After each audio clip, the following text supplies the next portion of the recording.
Hello there! Has it been a while since you've played Yu-Gi-Oh? Do you remember those precious memories of buying a new structure deck and pulling out a sweet new playmat? You remember it, right? How sleek and elegant it was? A simple piece of paper with 14 simple to understand zones to play your cards on. It was beautiful. Well, bah! It's 2017. Gone with the simple design. We are in the future now. That means we have 16 zones now, with 2 of those zones having 2 purposes. So technically we have 18 zones, and that's not even including the unofficially named Banished zone and the hand, if you count that. So that's like 20 zones. You know, if the field was a shape, it'd be called an Icosagon. Yep, as of the new rules, the field has gone through a redesign. So, since I'm not up to too much, I thought I'd give you a rundown on how the field in Yu-Gi-Oh works. Also, keep in mind, we won't be going into too much detail on the phases of the game, as well as the actual rules of the game, as that's a whole other video for the future. So, I'd like to invite you to an idiot's guide to the new Yu-Gi-Oh field.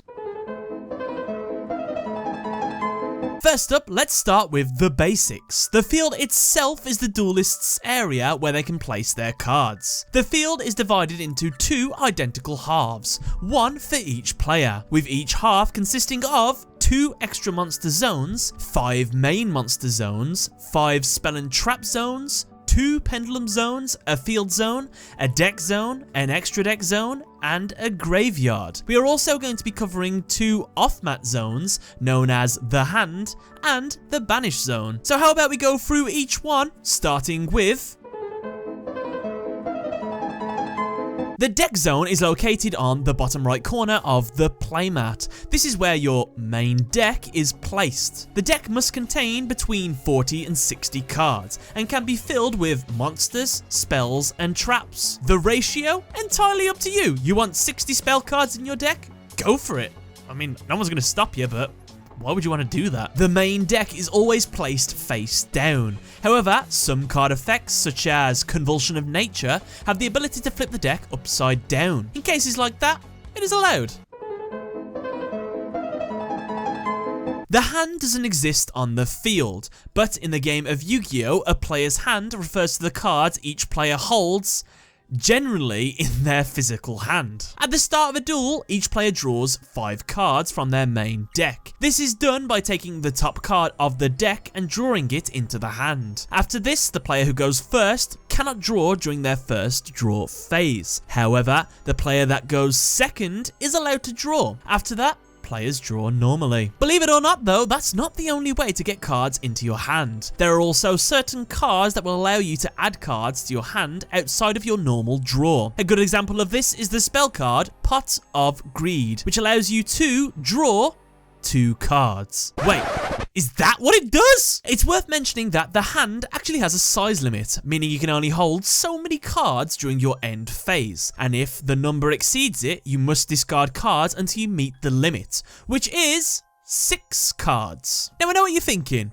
What do the cards in your hand actually do? Well, believe it or not, they have a purpose. They can actually be placed on the field in order to use their effects and abilities. Where they go though corresponds to what type of card they are. For example, normal monsters, effect monsters, and ritual monsters are placed in the main monster zone. Spells and trap cards are placed in the spell and trap zones. And pendulum cards, identified by their dual colours, can either go into the main monster zones or the pendulum zones. I know what you're thinking. You want to learn a bit more about these? So let's cover them. The main monster zones are the 5 zones in the center of the field, in which monsters can be placed on the field. These zones used to simply be called the monster zones. The difference back then was that you could summon both main deck monsters and extra deck monsters onto these zones without a thought or a care. However, with the introduction of the extra monster zones, monsters summoned from the extra deck can only be summoned to an extra monster zone. With the main monster zones, if you possess a monster in your hand, you can summon it there. You can conduct the summon by placing it onto one of the main monster zones. You can summon it into any one of these, so take your pick. The way that you can summon a monster comes in 3 different flavors.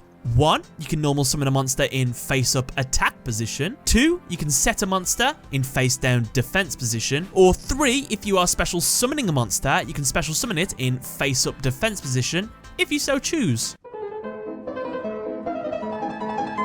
The graveyard is the name of a player's discard pile. It is located directly above the deck zone. Monster cards that are destroyed, sacrificed, spell or trap cards whose effects have been used, and cards discarded from a player's hand are placed here. Cards in the graveyard typically cannot be used. However, they can be recovered by using specific card effects. A fantastic example being Monster Reborn, which allows you to bring back a monster from the graveyard and special summon it to a main monster zone. It's important to note that the contents of either player's graveyards are public knowledge. So if your opponent wants to take a look what you've got in there, it's absolutely fine. However, when a player looks through a graveyard, they cannot rearrange the order of the cards. A bit of good etiquette is to always ask permission if you want to check your opponent's graveyard, and the same goes for checking your opponent's card effects.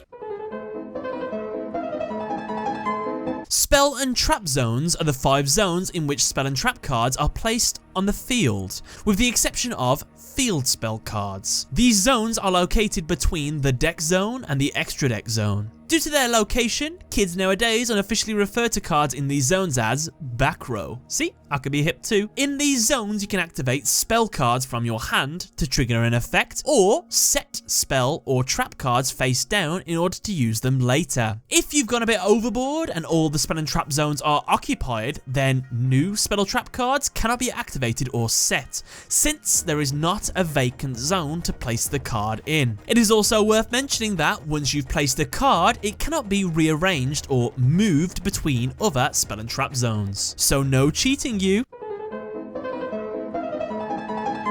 The field zone is the location field spell cards must be activated or set in. This zone is located in the top left corner of the playmat. Field spell cards have the ability to change the entire state of play for its controller's side of the field, or for both players' fields depending on its effects. One of the newish rules to the game now allows both players to have a field spell card active at the same time. This is interesting as back in the day, if your opponent had a field spell active and then you were to activate one during your turn, their field spell card would be destroyed in response. An awesome feature of the field zone is that if you already have a field spell active, you can send your current field spell card to the graveyard in order to set or activate another field spell from your hand. It is important to note though that this action is not classed as destroying the previous card.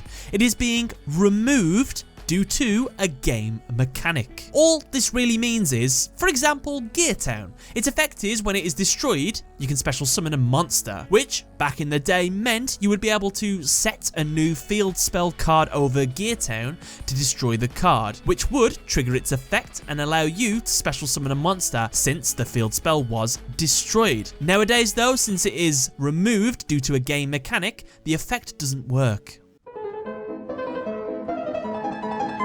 You may have noticed that the left and rightmost spell and trap zones look a little different from the others. Well, this is because they are also used as pendulum zones. If you have a monster in your hand that is a pendulum monster, recognizable by its dual color scheme and scales, you can place it in the pendulum zone. Keep in mind that you cannot set pendulum monsters face down. Now, these zones are only classed as pendulum zones when there is a pendulum monster in the zone. So, if there is a pendulum monster in the zone, it is treated as both a spell and trap zone and a pendulum zone. All this really means is that cards that can destroy spells, like Mystical Space Typhoon, can be used on cards in the pendulum zone, since they are classed as spell cards as well. Also, if one of the spell and trap zones has a pendulum monster in it, while the other does not, then the vacant pendulum zone is still classed as a spell and trap zone, meaning you can activate or set spells and traps in it.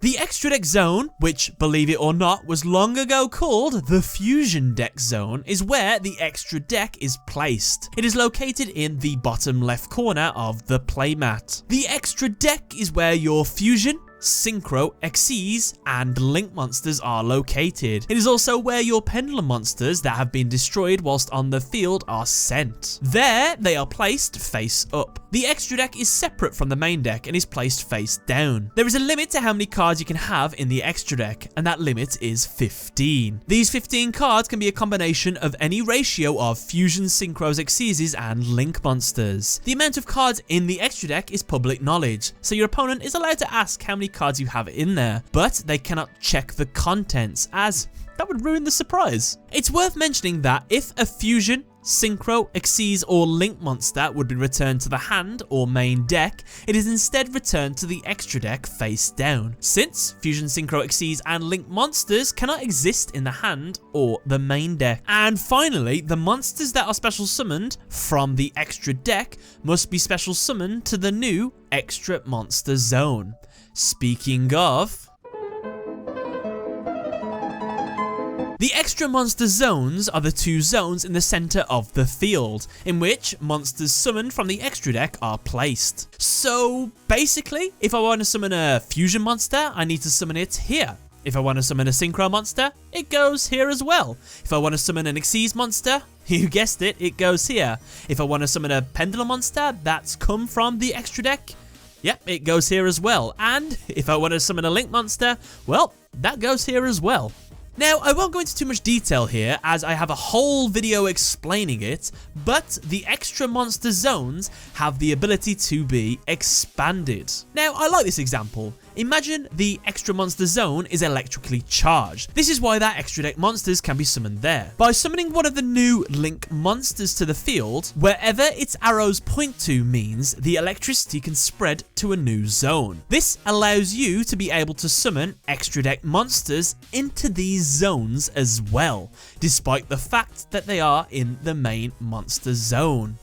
You get me? Now, you may have noticed that there are 2 extra monster zones, but you're only allowed 1. For example, if you choose to summon a monster in the left one, then the right one belongs to your opponent, and of course the same applies vice versa. There is one exception to this rule though, which is the extra link. This is where you build a circuit of Link monsters leading all the way from one extra monster zone to the other. If you can do this, then you can summon an extra deck monster into that zone too. Even better, you can take advantage of your opponent's links to achieve this as well. Keep this in mind too. If a monster is special summoned from the extra deck, it must be placed in either an extra monster zone or a main monster zone that a Link monster points to. However, if an extra deck monster is special summoned from another location, for example the graveyard, then it is summoned into a main monster zone, as it didn't come from the extra deck.